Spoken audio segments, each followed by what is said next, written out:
This is Novel Marketing. I'm Thomas Umstadt Jr., and with me, as always, is James L. Rubart, best-selling novelist and marketing guru. I'm a guru? Okay. Do I get to wear robes then? No robes for you. I'm sorry. But you can wear the hat. Gurus come with a fancy hat. The Novel Marketing Guru hat. Awesome. Yeah, it says guru on the top, just in case they forget. And that's available for purchase in our store, right? Yeah, no, it's not. And of course, Thomas is here, Mr. Technology Wizard, app developer, marketing sage, author, owner of Author Media, and one of the smartest men I know. I mean, you're one of these guys that has done more in your 30 years than most people do in their entire life. So. Oh, you're embarrassing me. And you just outed me as being 30 years old. It was a big milestone, okay? It was hard.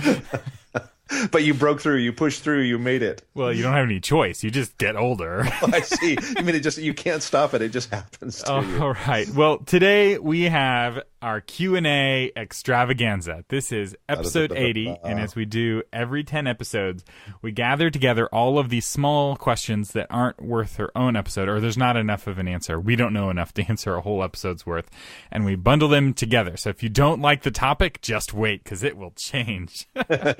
Yeah, it'll change quickly. And Thomas, if someone is listening and wants to send in their own question for our 90th episode, where should they send it?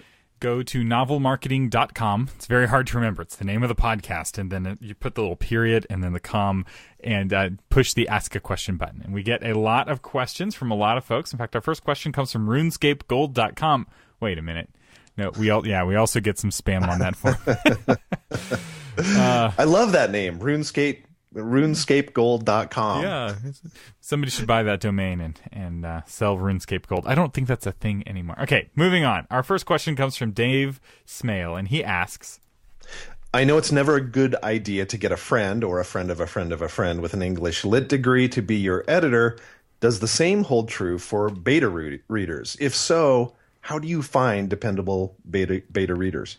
Great question. So I will answer, and then James may rebut my answer. But I would say that it's okay to have a friend be a beta reader. What you're looking for in a beta reader is not someone who knows what good writing is. They know what they like as a fan of the genre. So ideally, if you're writing a mystery, your beta readers read a dozen mysteries a year. What you don't want is, if you're writing mystery books, somebody who's really into fantasy or romance and they don't read mysteries to be your beta readers, because they're going to give you advice that's perhaps not the best advice. And beta readers, ultimately, their goal is to tell you what's working and what's not working. They're not there to solve problems. So if a character is boring or they don't make sense, they don't tell you how to make the character make sense. They just say, this character doesn't make sense to me. I will push back only in the sense of your comment, Thomas, where you say, hey, they need to be readers in your genre. They need to be super fans of your genre. I agree with that, but I also like to find a beta reader who is well-read. In other words, they read across genres, because they're probably going to be able to give you an insight from a perspective that a hardcore genre reader won't be able to give. Okay, fair enough. Although I will say that certain rules in one genre are broken in other genres, and so you have to take that. But if they're well read, I guess they would know what the different rules are. So I withdraw my objection. I withdraw. And the other thing is, you test out beta readers. I have 3 that I have landed on at this point where I trust implicitly everything they say because they're so spot on. The other thing is, you can compare. Essentially, you're asking for a layperson's macro edit. This was working, this wasn't working. As Thomas said, I'm not exactly sure why, but I kind of got bored here. And if that matches up with the same input that you're getting consistently from your editor or editors, then that person is gold. Treat them kindly.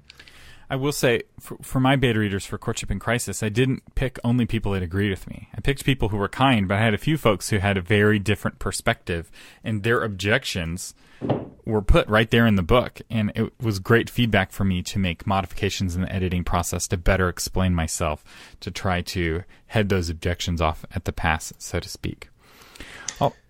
All right, our next question is from Rick Berry, author of The Methuselah Project. And he asks, I'm glad you said that word instead of me. Methuselah. Well done. And he asks, I see that many authors have their own online listing in Wikipedia, so they have their own Wikipedia page. Is that important? Is that a vital part of an author's arsenal? Even in addition to the author's own website, Twitter page, Facebook, et cetera, is that Wikipedia listing crucial? All right. It had better not be, because most authors don't have Wikipedia page, including James L. Rubart, co-host of this show, best-selling author, Christie Award-winning. So if you go to the Christie Award page, it links to James L. Rubart's page, but his page doesn't actually exist. And that's not at all uncommon on Wikipedia. The reality is that having a Wikipedia page is a huge deal. And it's not something that's easy to get. It's against Wikipedia's rules for you to create a page for yourself, which you would want to do because it helps your SEO, it builds your notoriety, your credibility. There's a lot of good things that come with a Wikipedia page, although beware, your enemies can edit your Wikipedia page as well. And so it can become a thorn in your side. Some people wish they didn't have a Wikipedia page. So how do you get a Wikipedia page? Well, you get talked about in the press. Generally speaking, the most common type of Wikipedia page to get taken down is what's called a vanity page. People try to create a page for themselves and it gets taken down. And it's all of the work of building a web page without any of the benefit because it's gone on the internet. So if you haven't gotten any press, if there's no articles about you as an author in some sort of online publication from a mainstream media source, it's very unlikely that your page will stay up. And just to reiterate the point that Thomas says, it's a big desire of a lot of people to have that Wikipedia page. But remember, anyone can go in and edit that page.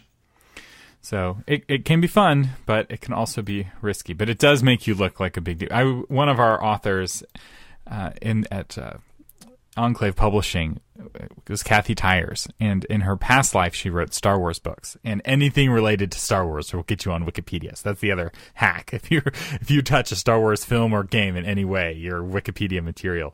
And so she has a very robust Wikipedia page because the Star Wars community is very active on Wikipedia, and it's great for her marketing because we're able to cross promote her new books, which are also science fiction, on her Wikipedia page.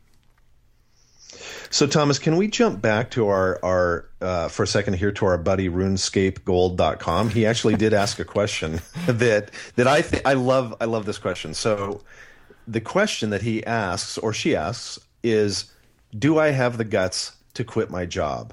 And the answer is yes, you do. All right, moving on. No, I love that question because that is a serious question. Writers and authors get to the point where they say, am I making enough where I can step out on my own? But usually the answer is they're not making enough. And the question is, am I making enough that I can quit my job and in 2 years or 3 years get to the point where I am making a living? I'll give you an example of a friend of mine. In fact, I just had this conversation last night with him, and he is a very talented photographer and videographer. And he is asking the question right now, wow, should I quit my full-time job to pursue photography and videography full-time? And the advice I gave him and the advice I would give our friend RuneScape is you can do both. In other words, you can be doing your photography and your writing on the side and building it while you're doing your regular full-time job. And to give you an example of this, Thomas and I, we are doing multiple jobs. We have multiple careers going. When I was in broadcast school, one of my professors gave me a great, very simple but very profound piece of advice. He said, whatever you do for work, diversify. Have a number of things going. Our friend Randy Ingermanson, for example. Randy is an extremely successful teacher of fiction. He's got, I don't know, Thomas, it's like 20,000 people that subscribe to his advanced fictionwriting.com, and you should if you're not subscribed to it. Well, Randy still works part-time for Vallis Sciences from home down in San Diego. So Randy has these two things going. I would encourage you, RuneScape, to diversify. Yes, pursue your writing, but also have some other things going. I think you're encouraging spammers to send more spam questions to our contact form. No, but this is exactly right. And this is not new advice. It's actually in the Bible. One of the Proverbs in the book of Proverbs says, plant your fields in the morning and stay busy all afternoon, because you don't know where your profit will come from, the one or the other or both. And so it could be there's a bumper crop and you make lots of money from planting your fields, or there could be a drought or flood, and what you did in the afternoon, blacksmithing or whatever your other job was, that's what supports you. And so having a little bit of diversification can be quite helpful. All right. Our next question comes from Courage Knight, who is a novelist of a whole bunch of books and the author of Do It Yourself Editing, a guide for the ebook author. And she asks, I'm confused. What's the difference between a web page and a Facebook page? Yes, I know what a web page is, and I know what a Facebook page is. But what I mean is the content that I put on them. It sounds like I'm supposed to write the same content on both, telling a story, sharing information with my fans. But why should I duplicate content? Is there any difference in what I post to my blog and my website and my Facebook page? So there's a principle of fishing. And I should say, I got the fishing merit badge in Boy Scouts because of the love of my fellow scouts, because I am famously bad at fishing. If I'm holding the pole, nothing will bite. And so I had to catch 3 different kinds of fish to get the fishing merit badge, and literally nothing would bite. And so one of the other scouts held the pole until he got a bite, and then he handed it to me, and I was able to reel in the 3rd fish to get that merit badge. That's how bad I am at fishing. But the one thing I remember from fishing classes in Boy Scouts is that you have to go where the fish are. Just because you want to sit on the porch and fish doesn't mean you're going to catch fish if there's no fish where you're fishing. And so one of the reasons that you go to different social networks, and I kind of understand your question a bit broadly, because people ask this question to us a lot about, do I have to be on both Facebook and Twitter? And they're talking about different social networks, and what should I post on these? And the reality is that each culture, each social network has its own culture and its own dialect. They talk in different ways. The message, what you're saying as an author, may be the same, but the way that you say it, if you want it to be effective, has to be different. And if you want to see this in real life, I encourage you to go to an African American Baptist church, and then the next Sunday, go to a white Baptist church. It's the same doctrine, but the experience will be very different because the cultures are different. One is very boring, arguably, compared to the other.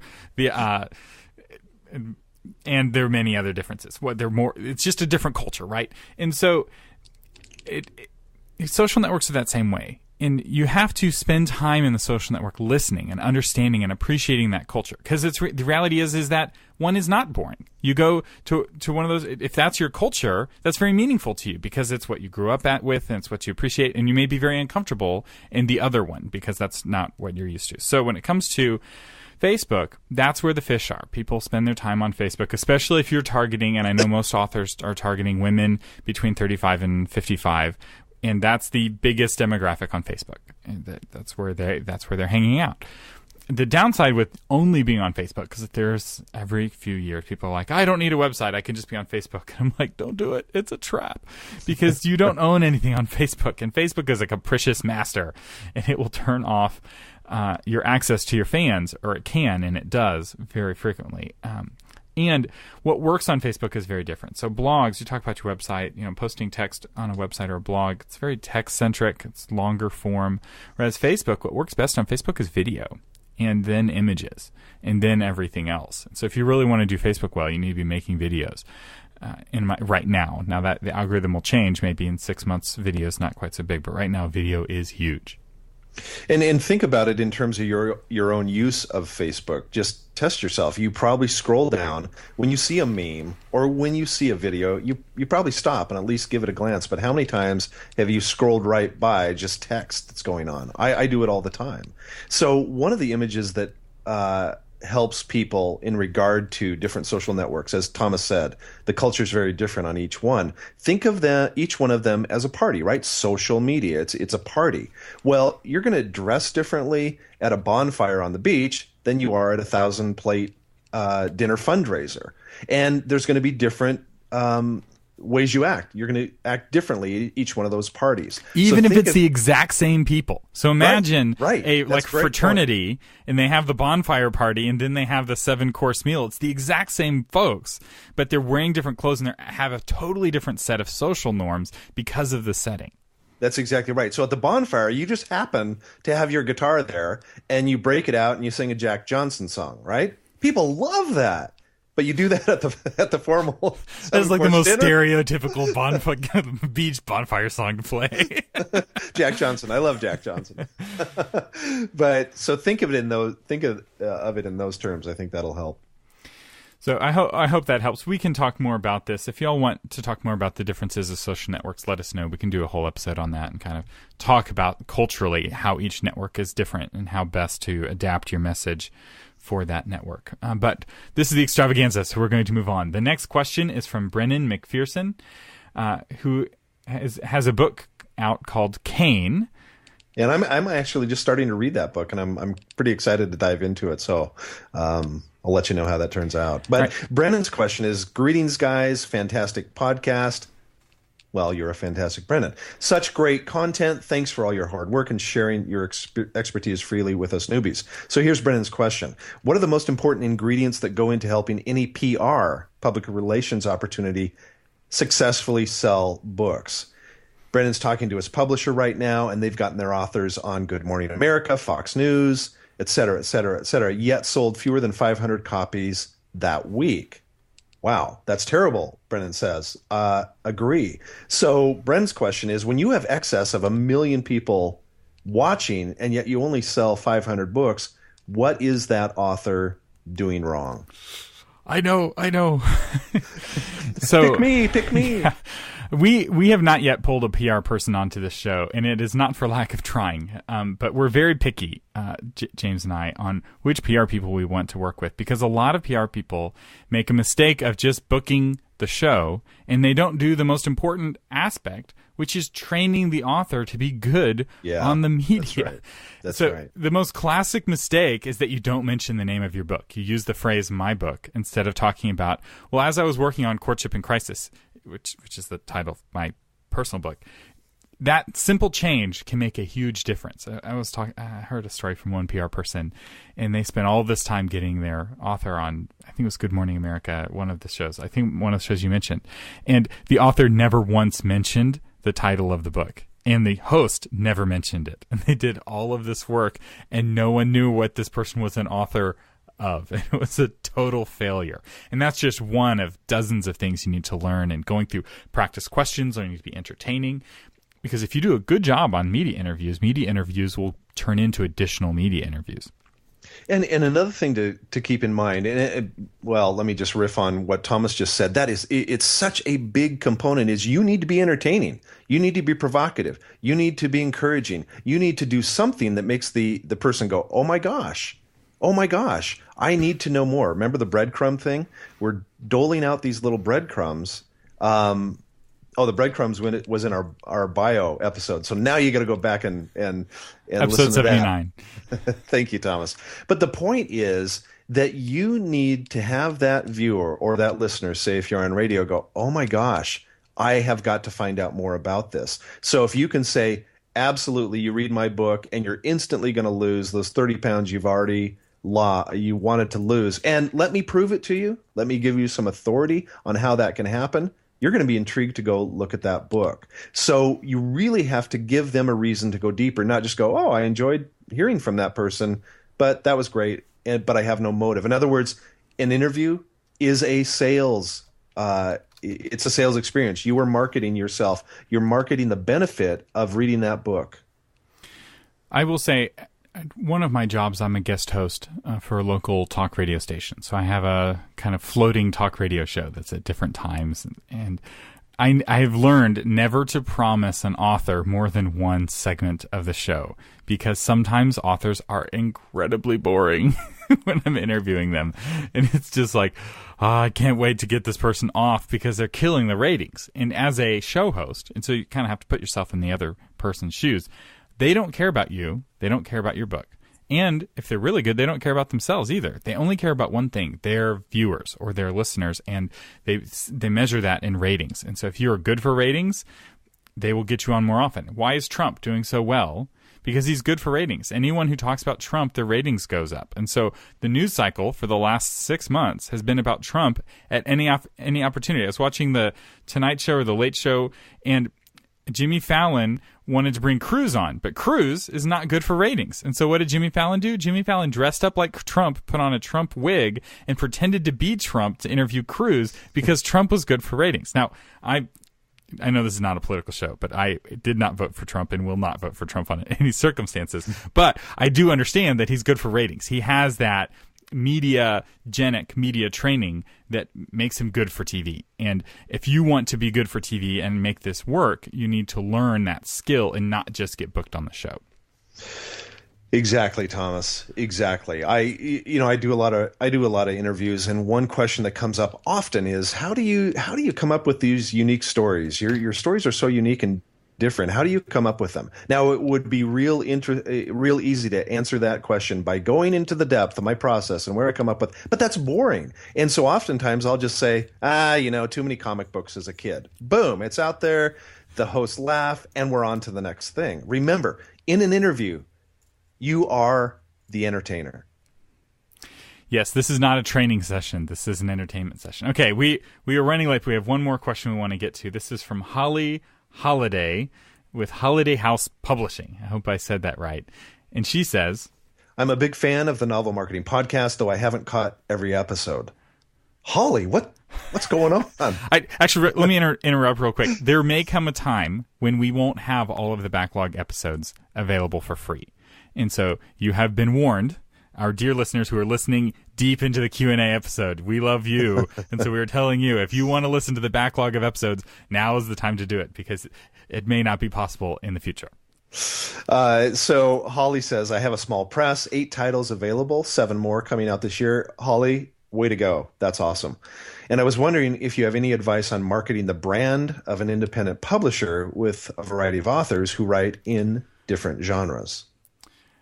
We have a couple of quick tips. One is have your authors listen to Novel Marketing. But in all seriousness, you need to train your authors to be able to market themselves. Because one thing I've noticed with indie publishers is they don't tend to spend much money on marketing. And they don't often have a lot of experience knowing where to spend money when they do have the money. And so the cheapest thing to spend money on is training for your authors so that they can turn their efforts into marketing. Thomas, I'm gonna interpret this question a different way because this is something important. In case Holly is asking this question when she says, "If you have any advice on marketing the brand of an independent publisher," so Holly, if you were asking, "How do I market myself as an independent publisher?" I don't know if you're marketing to readers or if you're marketing to authors. If you're marketing to readers, the bad news is no one cares who the publisher is of a book. And my challenge is ask some of your non-publishing friends, tell me the last novel you read, tell me who the publisher is. And 99 out of 100 are going to go, well, I'm not sure who published that book. So do not worry about marketing yourself to readers as a brand. In terms of marketing yourself as a publisher to other authors, that's something we can chat a little bit about. Okay, now I'm going to push back on this because I think it can be done, and I have done it. So with Enclave Publishing, we created a brand for a publisher that meant something, that readers were passionate fans of. And we built a huge email list. And the way we did this, and Holly, you're not going to like it, right, the way we did it, but we did it by focusing on a niche and turning down lots of great books that weren't the niche that we did. Because we had a niche, and then we had a niche inside of that niche. The niche was fantasy and science fiction, but inside of that was Christian fantasy and science fiction. Talk about a tiny niche. But we had passionate fans, and we would send out emails, and the open rates were through the roof. We had incredible open rates on our emails because we had passionate fans. And so the key is to focus on that niche and then thrill that niche where your brand means something. But James is right with 99.9% of publishers that don't mean anything. There's a few that mean something. Tor means something. There's a couple romance publishers that mean something. If you're published by those, people know what kind of book it is, and the brand itself has some fans. Also, some publishers have created brands that mean something, like the Dummies brand. So you see the yellow book on the shelf in Barnes & Noble, that means something to you. And you may not know the author, you may care less about the author, but you know the Dummies brand, and that's valuable. And so you need to think, how can I create a brand like the Dummies brand? And the only way to do that in fiction, in my opinion, or at least the only way I've seen it done, is by focusing on a niche and having a consistency within that niche. And if you're publishing just books you like kind of hither and thither, It's not going to work. And so I Thomas, and I think we actually agree with each other. Oh, come on. We've had a good point of disagreement. Own it, Jim. Own it. All right. It can't be done, Thomas. It cannot be done. But if it's like Tor is a great example. Here, you hear the name Tor. If you're into fantasy and science fiction and that kind of thing, you know that book is going to fall into that genre. But in your case, where you say you have a variety of authors who write in different genres, that's going to be a challenge. Another suggestion in terms of marketing in general for a publishing company is to only use measurable marketing tactics. Measure your marketing tactics and only repeat the ones that measured well. That sounds very simple, but almost no one measures and almost no one repeats what worked because they don't know what worked. They just kind of feel they know what worked. And so find ways of measuring it. And if you can't measure something, don't do that thing, especially if you're on a really tight budget. I'd also recommend that you listen to episodes 54 and 74. It's where I talk specifically about what I did with Enclave. But it'll be harder for you to reproduce those kinds of results because of how broad your brand is. And one thing you may consider is focusing your brand. So you can start with a broad brand and then narrow it and kind of be known for that thing. And that may, if you're wanting to do publishing-based marketing where the publisher means something, that's the way to do it. The other way is be an invisible publisher like most publishers and just help your authors build their own brands. And I know some people say, traditional publishers never spend money on marketing for their authors. And that's not true. They spend tons of money on marketing their authors, but they only market their very best authors.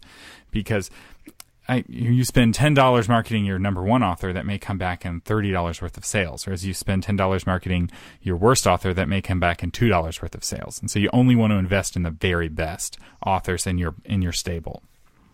Thomas, do we have time for one more? Well, if we had a live audience, we'd ask them. So if you don't want to keep listening, I guess you can turn off the podcast. Turn off now. Turn off now, because there's going to be one more question. All right, final question. This is from Dave Small. He says, is the Wattpad app / website a good avenue for new writers to gain exposure? So, Thomas, before you answer that, let's give just a little bit of a recap of what Wattpad is. So if people don't know, they will know. So what is Wattpad? The name, what is it? It's right in the name. What? Wattpad? So Wattpad.com is a website where you write your book kind of chapter by chapter, and people can subscribe to your book and get the chapters as they come out and give you feedback. So it's an interactive way to write books, and it kind of is a platform for working with beta readers. And I think it started in the fan fiction space, and it's very much there. And then it's grown into kind of the indie publishing space. In terms of a way to get exposure, if you're trying to get exposure from publishers, Wattpad is not the place to be. Because if people who think that indie is poor quality have not seen fan fiction, which is the best fan fiction is at the level of like the medium range to low end indie published stuff, and then it goes way down from there. Not to say that there's not some great fan fiction, but it's almost never edited at all, and so it's just in terms of usage, it's not typically very good. But it can be great. Wattpad, I'm not against it altogether, because in terms of motivation, it can be great to be motivated and to get feedback and to have a base of readers. Now, don't think that those readers are going to then go and buy your book, because the kind of people who use Wattpad are the kind of folks who might think that $4.99 is a lot of money to spend. But you know, let's say you have a few hundred readers. That's not a lot of sales to sacrifice for potentially some really great feedback to help you have a better book at the end that you then hand to a professional editor. Because there's nothing keeping indie from having the same quality as traditional publishing books. It's just a matter of hiring people who are good instead of hiring your friends. All right, folks, we're out of time.